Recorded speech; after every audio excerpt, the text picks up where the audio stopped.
Church leaders who underwent the HIV tests said their action was not because they thought they might have the virus, but to project the necessity of HIV testing for everyone. In addition to promoting HIV testing, the initiative was also designed to challenge persons on the issue of discrimination and human dignity. Both the Director of Health and Education at the Seventh-day Adventist Church, Jerome Gordon, and Father Sean Doggett, Catholic representative on the Conference of Churches, subscribe to the idea of being examples to their congregants.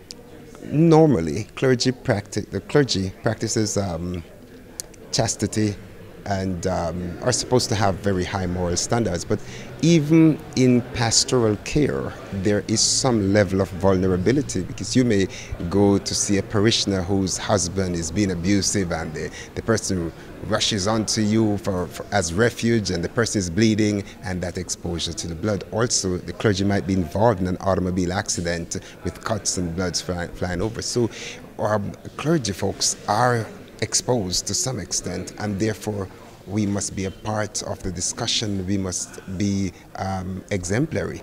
To encourage people to have the test and to check and to know their status and to accept the reality and to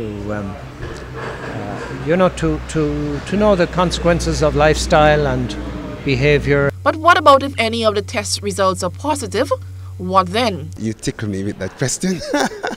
It's absolutely highly unlikely that my result would be positive. However, should I get a positive result by some strange whatever, I would accept the fact that I am, and where the science is now is that we have antiretroviral cocktails that we can put the patients on. I don't expect it to be positive, but I would expect to receive the treatment, and I understand that treatment is available. Archdeacon Christian Glasgow, chairman of the Conference of Churches, says earlier this year they were mandated to lead by example. One of the things for us here in Grenada, we claim to be a Christian nation, and as a Christian nation we ought to be concerned about all aspects of living, both the physical and the spiritual.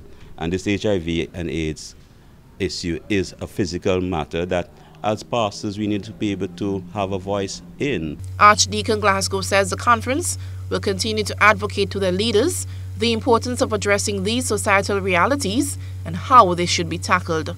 Eugenia Peters, GBN News.